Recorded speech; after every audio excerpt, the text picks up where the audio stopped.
Olá, está começando mais um CB em Foco, podcast oficial da Universidade Castelo Branco. E você é muito bem-vinda, muito bem-vindo ao nosso bate-papo. Neste episódio de hoje, vamos falar sobre práticas integrativas e complementares de saúde.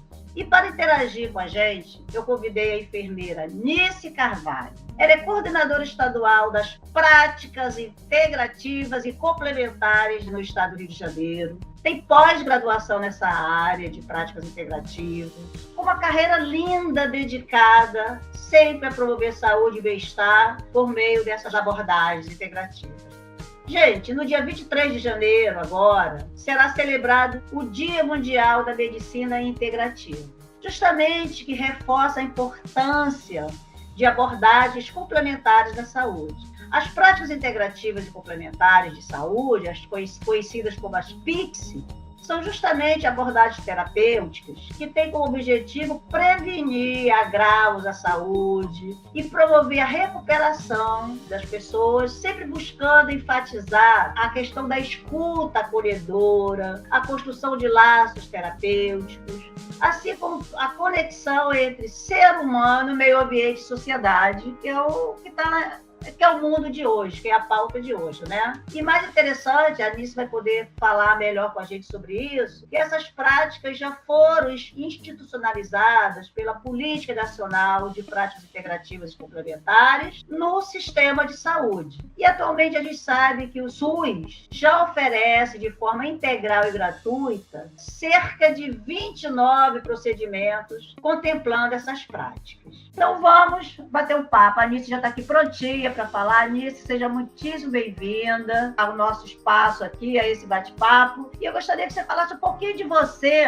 para quem está nos ouvindo, sobre essa área bonita, essa profissão bonita, essa dedicação que você tem a cuidar das pessoas, olhando a saúde de uma forma mais ampla. Agradeço muito a Elza Calazans, pelo convite, o Bruno, a instituição e a importância que a própria instituição está dando ao tema, abordando esse tema tão importante na saúde pública. Eu venho da área de saúde, eu comecei a minha vida nos cuidados há bastante tempo, e eu comecei como instrumentadora cardíaca, trabalhei por 20 anos, e a gente tinha um contato direto com esses pacientes, e a gente enxergava esses pacientes por dentro, à medida que se fazia uma revascularização do miocárdio, onde o instrumentador segurava esse coração para fazer a ponte safena. E aí eu me perguntava todos os dias o que passa dentro desse coração que a gente não consegue enxergar. Foram muitos e muitos anos, eu vim me redescobrindo, até um dia que eu me encontrei, isso já tem alguns anos, E quando eu, por exemplo, eu tenho um irmão que ele é budista, ele faz a meditação, e foram anos e anos observando, o meu irmão mais velho, nosso segundo pai, na verdade. Ele era uma fonte para mim de exemplo e a ser seguido. Ele é uma pessoa serena diante das tempestades da vida, ele é uma pessoa muito admirável. E aí eu me sensibilizei e me aproximei ao mundo integrativo. Escolhi, então, ser uma enfermeira integrativa, algo novo no mercado, mas que não era muito explorado, Na verdade, eu acredito profundamente na importância de um cuidado humanizado. Essa, para mim, é uma palavra-chave na saúde, a humanização. A enfermagem, ela, na verdade, ela precisa, principalmente integrativa, ela precisa permitir que o paciente seja revisto como um todo, na verdade, considerando não apenas os aspectos físicos, mas também, aspectos emocionais, mentais e espirituais. Talvez eu possa falar com segurança que essa abordagem, nos permite oferecer um atendimento mais complexo, mais eficaz, promovendo o bem-estar, a qualidade da vida dos pacientes. Além disso, eu acho que as práticas integrativas, e é o que eu falo, as que eu exerço, o reiki, a auriculoterapia e outras terapias, elas têm mostrado resultados altamente positivos na promoção da saúde e na recuperação dos pacientes. Me especializei na área para tentar contribuir para um modelo de cuidado que valorize o indivíduo de cada pessoa e respeite suas necessidades únicas. Muito bem. Agora, Eunice, fala uma coisa pra gente. As práticas, elas não substituem o tratamento tradicional. Como é que funciona isso? Elas são um adicional, complemento do tratamento? Eu queria que você falasse pra gente, assim, é importante que elas sejam feitas por profissionais específicos, né? De acordo com cada caso. Como é que funcionam essas práticas? Uma ótima pergunta, e eu acho que é uma dúvida de todos. A portaria, que é a Política Nacional das Práticas Integrativas Complementares, que é a política PNPIC, ela foi instituída em 2006, né, com as MT6, que foi acupuntura, homeopatia, fisioterapia, antroposofia e termalismo. E aí, ela ampliou para 2017 para uma portaria que se chama 849, que ela incluiu umas 14 PICs. Aí, ela botou arte-terapia, ayurveda, biodança, dança circular, meditação, musicoterapia, naturopatia, osteopatia, quiropraxia, reflexologia, reiki. Em 2018, ela ampliou para mais 10 PICs. Isso não quer dizer que a terapia complementar, o nome já fala, é complementar o tratamento. Então, na verdade, esse paciente, ele tem que continuar sendo assistido por um médico. Ele não pode trocar esses cuidados para uma terapia integrativa. Essa junção de tratamento é o que dá êxito nesse paciente de cura. Na verdade, as doenças, elas começam justamente na mente da gente, na maneira que a gente percebe o mundo. O mundo está muito acelerado. Logicamente, a gente pode dar um exemplo aqui das doenças crônicas, como a hipertensão. Anice, mas a hipertensão ela não pode ser curada pela terapia complementar. Mas você concorda que ela pode não ter um pico hipertensivo? O que a gente faz? A gente traz o paciente, a gente muda o estilo de vida e a qualidade de vida dele.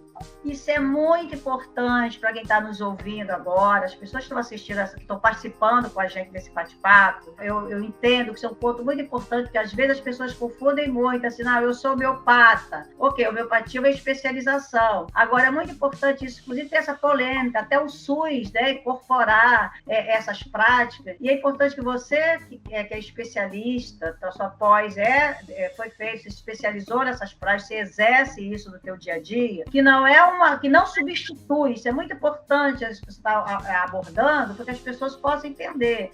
É uma complementação, é algo que acrescenta mais no tratamento das pessoas, é isso? É isso. A gente pode, eu acho que talvez eu possa dar um exemplo para você. Eu tenho visto alguns relatos, eu tento buscar alguns artigos científicos para ver o que se está construindo nessa área, porque é importante ter evidências clínicas, né, científicas. E eu tenho acompanhado um psiquiatra, né, onde ele fala que ele está fazendo o uso nos pacientes com a aromaterapia, né, em que ele está aos poucos desmamando nos pacientes de Rivotril. Eu achei isso tão incrível, sabe?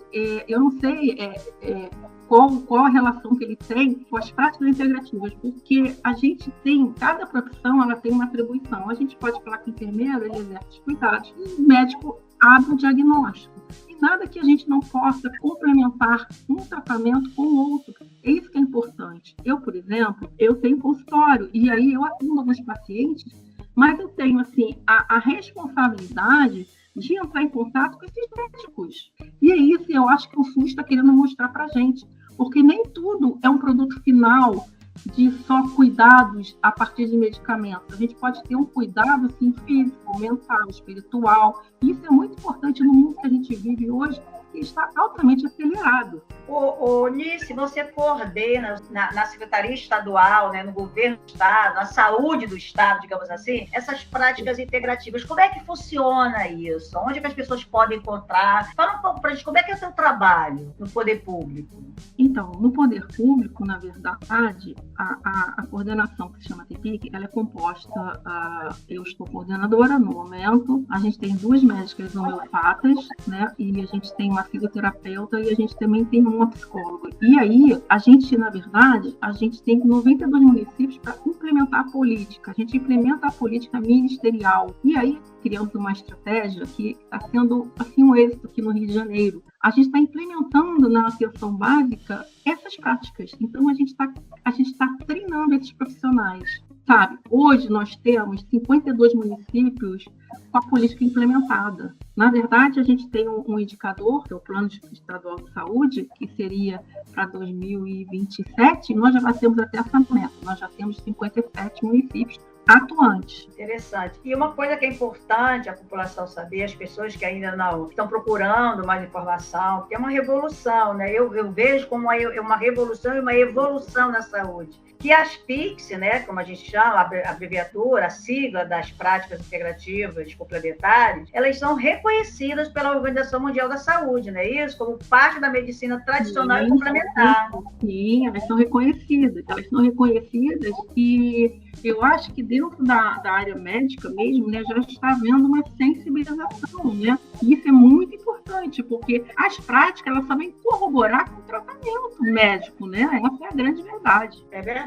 Agora, o Eunice, me fala uma coisa. Essas terapias dão assistência à saúde desse âmbito, tanto promocional como preventivo. E como é que elas funcionam, por exemplo, na reabilitação? Nesses casos mais crônicos, qual é a principal prática? Assim, o que você costuma aplicar e o que você vê como que você indicaria para as pessoas como uma forma eficaz nesses casos de doenças crônicas, por exemplo? Bom, a gente pode estar falando da própria hipertensão, né, como doença crônica. Eu acho que a hipertensão, muitas das vezes, esse paciente, ele tem um pico hipertensivo por questão emocional. Então, a prática ali que a gente indica após uma anamnese responsável, a gente indica o reiki. E talvez junto à aromaterapia, né, que ele é muito importante. E aí, a gente vai aplicando no paciente e a gente vai vendo a melhora dele. É incrível como esse paciente ele evolui. Na verdade, ele tira o foco da doença e ele é como se fosse uma chave virada na vida dele. Ele começa a entender muitas coisas que lhe atribuem ao pico hipertensivo, à ansiedade do dia a dia, ao estresse do dia a dia. Na verdade, é uma terapia mesmo, sabe? É algo muito fantástico que as pessoas que ainda não acreditam precisam passar por essa experiência para sentir o que a gente está falando. A gente é muito acostumada, assim, uma das primeiras práticas que eu acredito que, popularmente as pessoas se adaptaram ou entenderam mais fácil, foi dessas modalidades da acupuntura, né? Que, digamos assim, que angariou mais adeptos, por conta de ser uma terapia milenar da medicina chinesa. A gente pode considerar que é uma das práticas mais antigas? A acupuntura? Talvez sim. E foram pela portaria, né, pela própria resolução do Ministério da Saúde, as primeiras práticas, né? E ela envolve, né, a inserção das agulhas finas, ponto específico, conhecido como ponto de acupuntura. E aí, nada mais, nada menos que o objetivo é de equilibrar a energia vital, que a gente chama o Qi, que flui pelo corpo e alguns aspectos importantes sobre a acupuntura. A gente fala dos benefícios terapêuticos que ela traz, o mecanismo de ação, a gente pode falar também da segurança dos efeitos colaterais, a gente pode falar da integração de tratamento convencionais. Por isso que é tão importante esse profissional de saúde, ele estar qualificado, porque, infelizmente, como a gente não tem ainda uma política, né, do Ministério da Saúde, mas ela ainda está muito solta, né? Ela está muito solta. Então, a gente vê alguns cursos, formadores, formam pessoas que não são da área de saúde, e eu acho isso um pouco arriscado, porque não a acupuntura, né? Que a acupuntura hoje é uma pós-graduação, mas diferente das outras práticas, a gente pode citar a aromaterapia, o reiki, a Shantala, a reflexologia, são pessoas que não conhecem fundo da saúde, né? Principalmente a fisiologia humana, que é muito importante você ter conhecimento. Agora, eu falo uma coisa, Eunice, e a fitoterapia? As plantas medicinais também tá crescendo muito nesse novo olhar, nesse novo entendimento no tratamento de saúde. Queria que você falasse também para a gente sobre termalismo social. É um termo que as pessoas estão falando muito. Dá uma dica para a gente aí dessas práticas. É uma prática também bem antiga, né, o termalismo. Eu vou falar um pouquinho da fitoterapia, né, que ela é usada pelas plantas medicinais e extratos, né? O que ela pode prevenir? Ela pode tratar, prevenir e aliviar doenças, né? É uma abordagem das mais antigas da medicina, a fitoterapia. Raízes que remontam às civilizações antigas. E isso que as pessoas precisam saber a história, né? Por trás de cada prática, né? Como a chinesa, a egípcia, tem a grega também. Então, o princípio fundamental que eu acho da fitoterapia, ela se baseia na utilização de compostos bioativos presentes nas plantas. Olha que coisa interessante para a gente. Elas têm propriedades, Elza, terapêuticas. E esse composto, ele inclui alcaloides, flavonoides, terpenos e outras coisas mais que a gente precisa estudar a fundo. O termalismo social que você falou é um conceito ainda, né, que se refere ao uso de águas termais nas suas propriedades. É um pouco mais complicado a gente exercer essa prática, né, mas é uma prática terapêutica que ela promove a saúde e o bem-estar da população. A gente pode falar que especialmente em contextos sociais e comunitários. Você falar de planta é muito interessante, porque eu acho que todo mundo toma um chazinho da vovó, né? Eu, por exemplo, sou do Acre. Então, até 10 anos de idade, eu não conhecia médico, a medicina tradicional. Eu fui tratada, enquanto criança, com chá, com a medicina da mata, da floresta. Então, assim, os chás, para mim, funcionam muito bem. Eu acredito plenamente na eficácia deles. Eu acho que, assim, é muito interessante que eu vivi anos, depois de 50 anos, para ver isso chegar no Sistema Único de Saúde. Então, para mim, isso é uma força muito grande.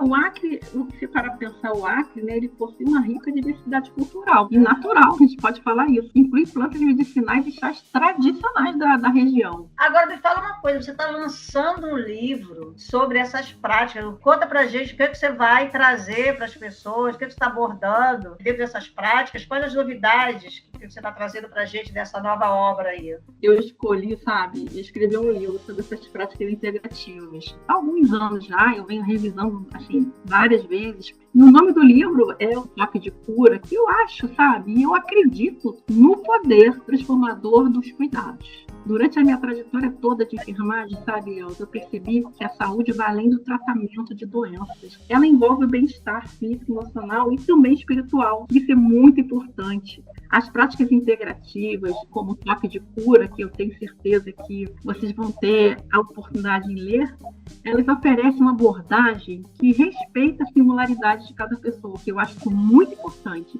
e promove um ambiente de cura mais acolhedor. A minha experiência com pacientes me mostrou como o toque de cura pode ser uma ferramenta poderosa para estabelecer conexões, aliviar tensões e promover o conforto.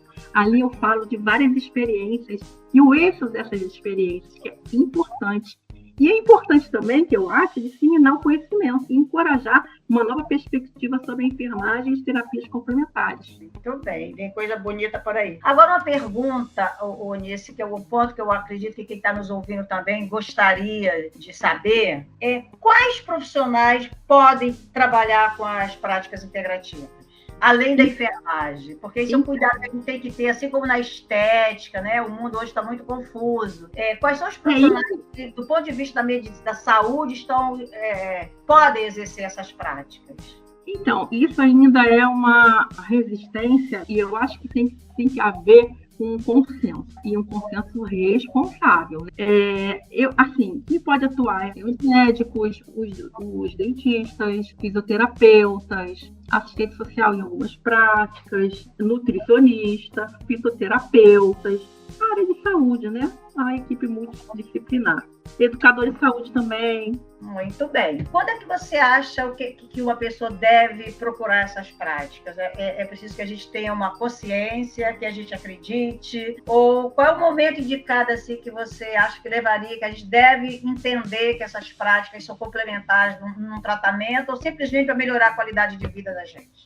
Então, Elza, o paciente procurar um terapeuta integrativo, ele não deve fazer isso no momento que ele está com alguma patologia, uma doença somente. A gente tem que falar na qualidade de vida dessas pessoas. E a parte preventiva que você fala, né? Antes de nada, da prevenção. E eu acho que é por isso que o SUS está investindo tanto nessa política ministerial, porque ele está enxergando, porque, veja bem, se você parar e começar a fazer um tratamento no paciente, e a gente vamos voltar a falar de hipertensão, que foi o caso que você me citou anteriormente, esse paciente, se ele tiver um aspecto emocional, espiritual, equilibrado, ele não vai ter um pico hipertensivo. Logo, ele não vai ter uma entrada dentro do hospital, ele não vai ocupar nenhum tipo de leito, ele vai ter uma construção integrativa, mas de bem-estar, de qualidade de vida. A gente vai, principalmente o enfermeiro, quando eu começo meu atendimento, eu começo com uma anamnese, eu converso com o paciente a importância de beber água, eu calculo quanto de água esse paciente precisa beber durante o dia, eu falo sobre atividade física, a importância da atividade física, eu falo da importância do check-up e qual check-up ele está fazendo, eu falo das doenças que ele tem hereditárias, eu converso com ele sobre tudo. Na verdade, a gente faz um atendimento. Então, essa é a importância. E quando a gente faz, por exemplo, a gente tem um caso que eu vou citar aqui, eu tenho uma paciente, ela já é idosa, ela tem 82 anos, e ela tem um problema de saúde, de hipertensão, que a pressão dela varia. Ela, às vezes, chega no consultório por 8 por 6. Então, assim, não tem condições uma pessoa idosa conviver com uma pressão dessa. E aí, quando a gente abre essa anamnese, assim, a gente tem contato vamos conversar com o cardiologista dela, o que está acontecendo? E hoje, essa interação entre esses profissionais do cuidado e da abertura de diagnóstico é muito importante.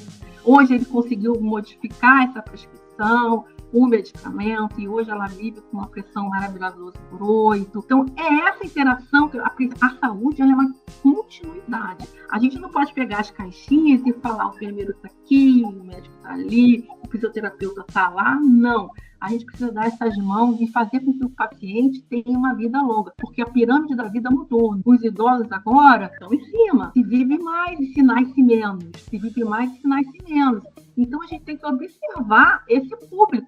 É um público de idosos, né? E fazer com que eles tenham uma qualidade de vida muito boa para chegar aos 100 anos. O próprio nome já diz, né? São práticas integrativas. E é bacana esse teu esclarecimento para que as pessoas possam entender melhor, procurar essas práticas como uma forma de viver melhor também. Que é isso que todo mundo está vivendo. Saúde é um bem-estar que a gente tem que se preocupar no campo geral. Bom, Onísse, eu ficaria o dia inteiro aqui com você. Você trouxe informações maravilhosas para a gente, mas eu vou, em nome da instituição, mais uma vez agradecer imensamente a tua participação, e eu queria que você fizesse suas considerações finais, deixando uma dica para as pessoas que estão nos ouvindo, de fato, como esse dia a dia das práticas, a importância que tem, você já falou bastante, você fizesse esse fechamento, inclusive, quem quiser conversar com você, te encontrar, como é que faz? E fecha essa nossa conversa falando um pouco para as pessoas do teu dia a dia, a principal prática que você exerce e qual a importância disso na vida das pessoas. Então, eu posso falar para vocês que as práticas integrativas, que são as PICs, né? E não é o PIX, né? Porque tem gente que fala PIX. Ela tem ganhado cada vez mais espaço no contexto da saúde. E é uma porta que está se abrindo, né, para esses profissionais que fiquem atentos também a essas novas oportunidades. E ela oferece uma abordagem integrativa que considera o indivíduo na totalidade. Isso se chama os cuidados de saúde, corpo, mente e espírito. Não precisa falar mais nada, né, Elza? A gente já fechou o ciclo dos cuidados. Podem me encontrar pelo Instagram Enfermeira Anice Carvalho, tá? Eu posto sobre o meu trabalho, sobre a aromaterapia, sobre o reiki. Ali vocês vão ver vários médicos fazendo a terapia comigo, né? Porque é importante a gente ter esses profissionais conosco. E o livro vai ser lançado em fevereiro, vai ser uma biblioteca no centro da cidade, né? Ainda não sei a data direitinho. E é isso. Eu agradeço muito a oportunidade do espaço que vocês ofertaram. Quiser que mais instituições conversassem conosco sobre essa política tão importante no Ministério da Saúde, né? Uma política que vem corroborar com a saúde integral do indivíduo como um todo. Muito obrigada, Anice. Nós é que agradecemos. Este foi o CB em Foco, podcast exclusivo da Universidade Castelo Branco, disponível na sua plataforma de áudio preferido. Esse episódio contou com a participação de direção e edição de áudio de Bruno Silento. Eu sou Elza Calazans e agradeço muitíssimo a Anice, muitíssimo a sua presença, a sua participação nesse nosso bate-papo. E eu espero vocês no próximo episódio.